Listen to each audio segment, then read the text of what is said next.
dá a sensação que é um bocadinho o teste do algodão, não é? Brilhou em Portugal, fracassou lá fora no Manchester United e aqui é um teste muito importante. Eu acho que é um teste preponderante para aquilo que vier a ser o futuro da carreira de Ruben Amorim, porque se voltar a falhar no Milan, depois é um bocadinho complicado reerguer-se para clubes deste nível, mas acho que é um desafio muito interessante.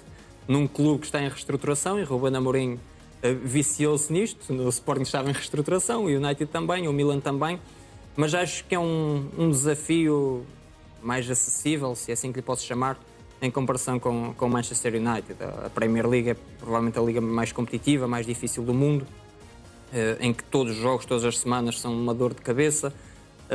No Milan acho que há condições para correr bem em alguns aspectos, ou seja, o Milan já está habituado, por exemplo, a jogar com 3 centrais e nesse aspecto não é preciso fazer uma reformulação tão grande, embora seja um 3-5-2 e o Ruben Amorim gosta de jogar em 3-4-3, com um avançado de referência e o Milan não o tem. É um clube que luta sempre pelo acesso à Liga dos Campeões, vem de um 5º, 8º lugar e as expectativas não podem estar tão altas depois de 2 temporadas muito más do Milan, e o Allegri fez um trabalho bastante banal no Milan, no antecessor de Ruben Amorim. Chega cedo, tem tempo para planear a temporada, tem condições para fazer uma boa campanha na Liga Europa. Eu acho que é um dos 2, 3 favoritos à conquista da competição. A Série A é mais competitiva que a portuguesa, se entrarmos em comparações com os projetos que Ruben Amorim rejeitou. O Milan é um clube historicamente muito grande. Ruben Amorim até já deixou o apreço ao Milan num passado. Portanto, certamente está entusiasmado por treinar o Milan e acho, sobretudo, que Ruben Amorim acaba por encontrar um clube bem maior do que se calhar o próprio imaginava depois do fracasso no United. Bernardo, deixa-me só, por lapso meu, disse a informação que estava a circular, mas o Record, entretanto, já colocou que são 3 temporadas, não 2 mais 1, são 3 temporadas para Ruben Amorim, portanto, contrato até 2029. Todos estes detalhes também estão já no site do Record. Mas perguntar-te se é um projeto mais aliciante do que é o Benfica, que aparentemente também quis Ruben Amorim. Isso é uma pergunta maléfica, acho. Não pergunto, é a dimensão do clube, Isso é uma não é? pergunta, isso traz rasteira, ó Vítor, estás a ver? Pá. Não, pá, mais aliciante. Eu acho que não posso dizer que seja mais. Vamos lá ver, não estou aqui a poupar por ser o Benfica, mas acho que, muito sinceramente, acho que não posso dizer que seja mais aliciante. Acho que há uma coisa, e o Rafa já tocou nisso, onde o Milan acho que a Liga Italiana é mais interessante do que a portuguesa, mas mais do que isso, acho que é mais aliciante para o Ruben. Não porque o Benfica seja um clube inferior ao Milan, mas que o Ruben já provou que é capaz de triunfar em Portugal. E provou num clube, com todo o respeito pelo Sporting, num clube mais pequeno que o Benfica. Me perdoem os sportinguistas, mas é um clube mais pequeno. E que estava em maiores dificuldades quando apareceu. Não, eu acho. Há aqui uma coisa que eu acho curiosa, por acaso gostava de perguntar isto ao Ruben, que é. Não sei se ele na vida de treinador, falo de treinador, se está a levar isto com um certo espírito de missão, porque se nós formos ver, por exemplo, eu acho que o Sporting de Braga perdeu provavelmente a melhor oportunidade da sua vida desportiva de ser campeão no dia em que vendeu o Ruben Amorim ao Sporting. Acho mesmo, acho que o Ruben Amorim no Braga podia ter feito uma coisa muito bonita para o futebol português e ainda mais bonita para o Sporting de Braga. Mas a verdade é que depois o Ruben procura o revitalizar do Sporting e consegue de facto fazer o que muito pouca gente fez no Sporting. Quando digo, depois, se esquecemos o Sporting dos violinos, daí para cá, um período como o que o Ruben fez e que depois o Rui Borges ali em alguns meses conseguiu continuar, o Sporting não teve muitos momentos assim na sua história desportiva.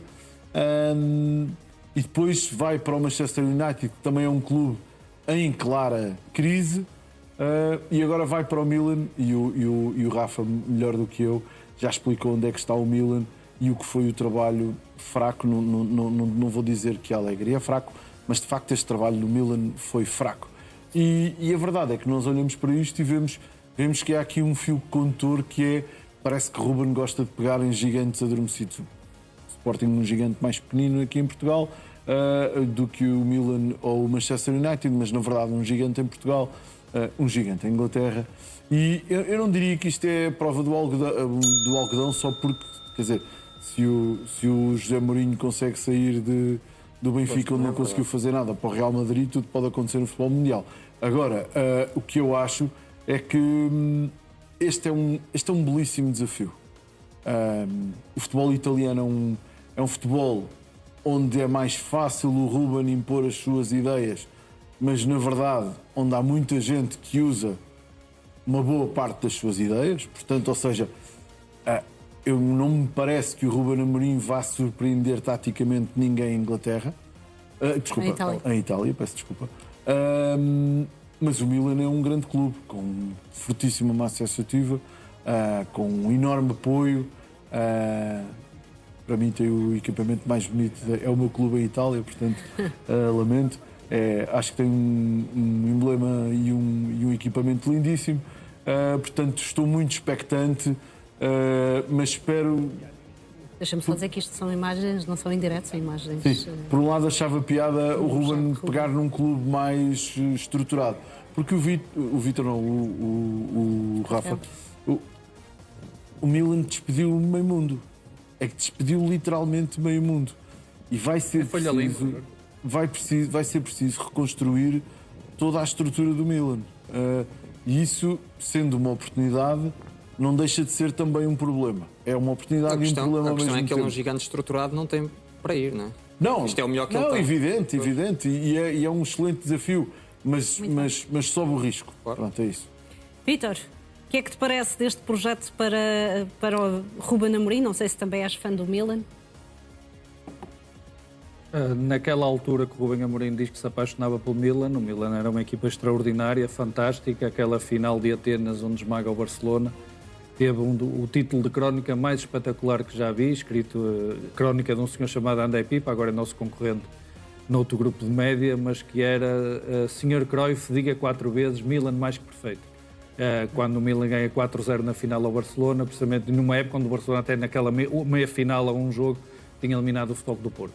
Mas em concreto, até joguei com o Rafael Soares e a fazer essa referência, isto é preciso ver um bocadinho além da superficialidade. O Milan, a poucas jornadas do fim, a 6 jornadas, isto foi uma espécie de fariolice em Amsterdão.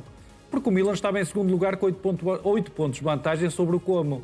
Ou seja, o Como que estava fora da Liga dos Campeões.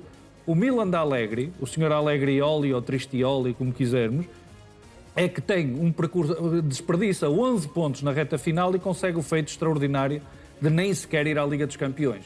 E tendo em conta que o Milan, além de ser tido por um fundo norte-americano, tem ligações aos New York Yankees, tem como co-detentores o Sr. LeBron James e o conhecido cantor Drake, portanto, também quer ter visibilidade e quer, sobretudo, começar a ganhar troféus. Porquê? Porque na última década e meia, praticamente 15, 16 anos, o Milan ganha o campeonato em 2022 com Stefano Pioli e depois tem 2 supertaças. Uma delas ganha pelo Sérgio Conceição.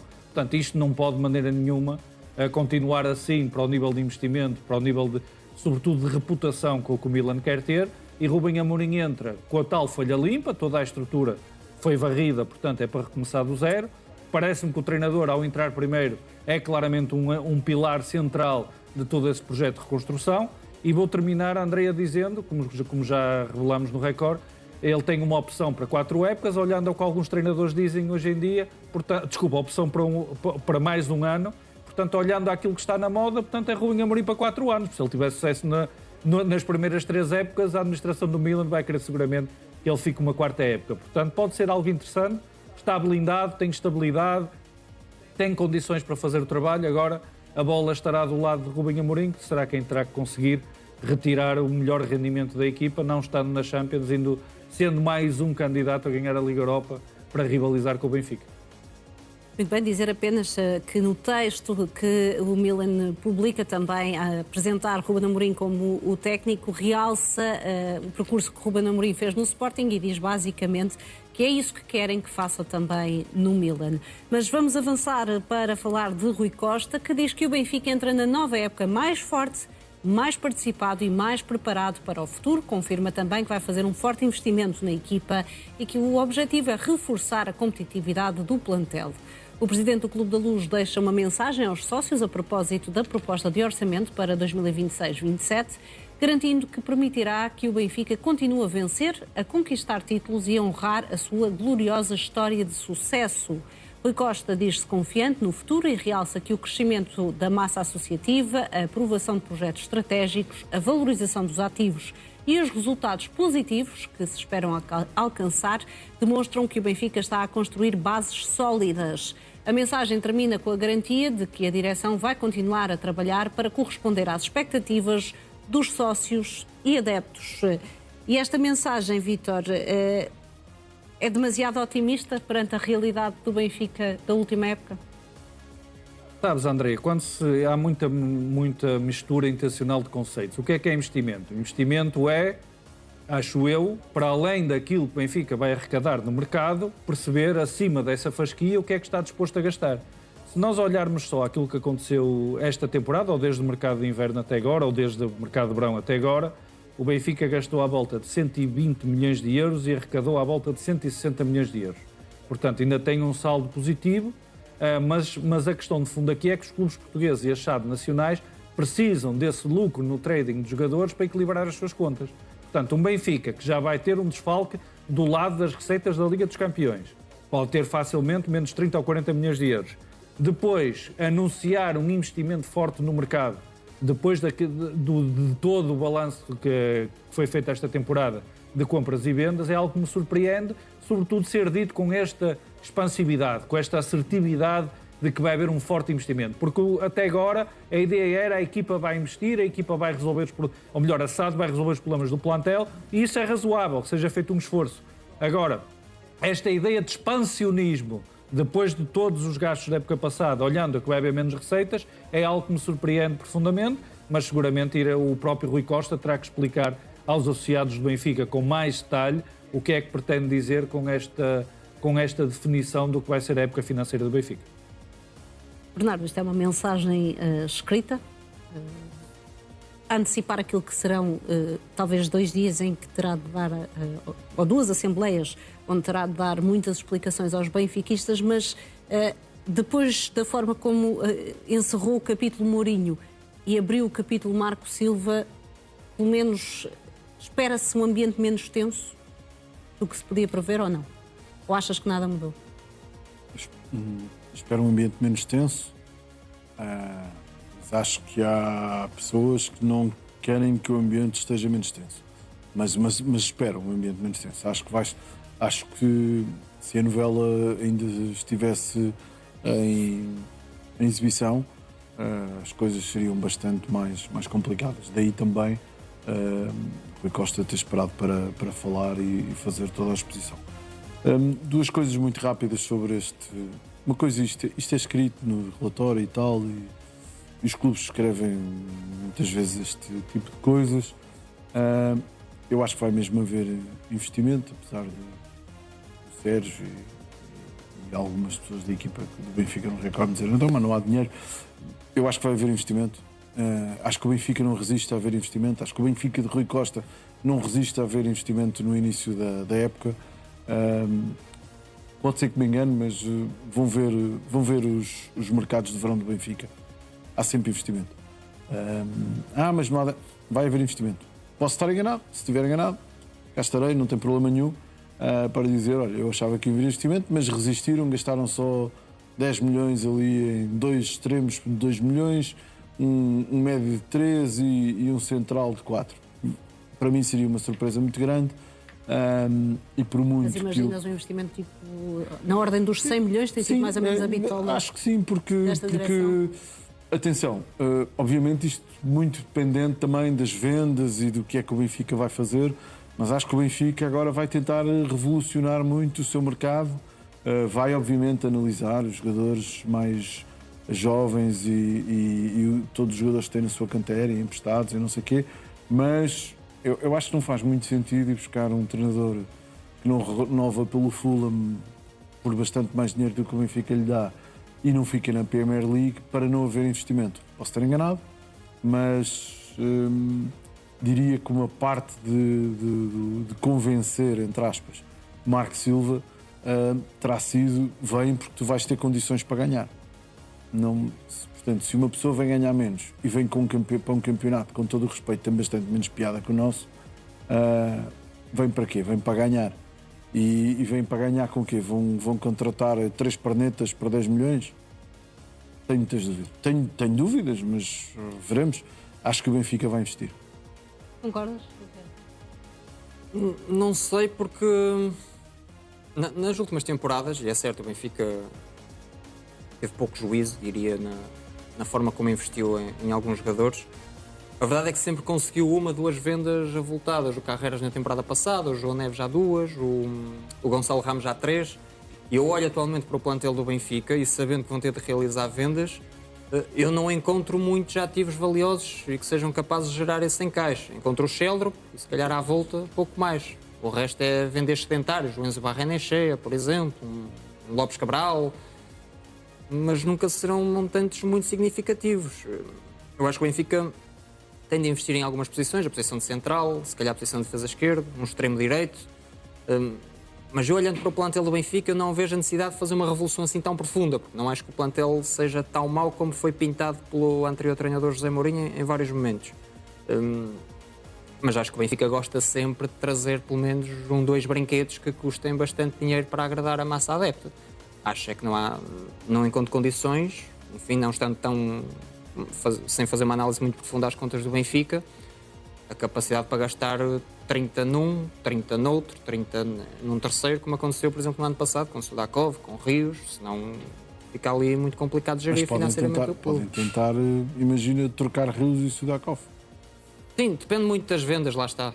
Podem tentar, não estou a dizer que vão fazê-lo, mas podem tentar. Talvez por aí. Vítor, o que é que te parece? Acho que tem tudo a ver com o advérbio de modo. Se retirassem daí fortemente, que foi o que o Bernardo disse, há sempre investimento. Pois há. Agora imaginem só uma coisa, um clube que consegue gastar 120 milhões num ano, porque o Sudakov ainda vai ter verbas para pagar, de repente diz, vamos investir fortemente. Se a Fasquia está nos 100 milhões, o que é fortemente? São 80, são 70, são 110? Se for só 40, é fortemente? Não. Portanto, dá-me claramente a ideia que, acima de tudo, há aqui uma mensagem também para ajudar na tranquilização de alguma ansiedade benfiquista. É verdade, de quem está a molar as lâminas para as Assembleias Gerais, é um bocadinho por aí, porque mais do que gastar muito dinheiro, o Benfica vai ter que gastar bem. O Benfica vai ter que trazer jogadores que, dentro do que o Marco Silva pretende, resolvam problemas. Eixo defensivo, seja meio campo, seja um extremo, como o Record já disse, sobretudo os 2 centrais e o extremo, são as prioridades. Tem que acertar, tem que escolher bem, tem que conseguir bons negócios. Se calhar isso não implica portanto, investir fortemente, mas investir excelentemente ou competentemente. Arranjamos outros advérbios de modo, vai dar ao mesmo.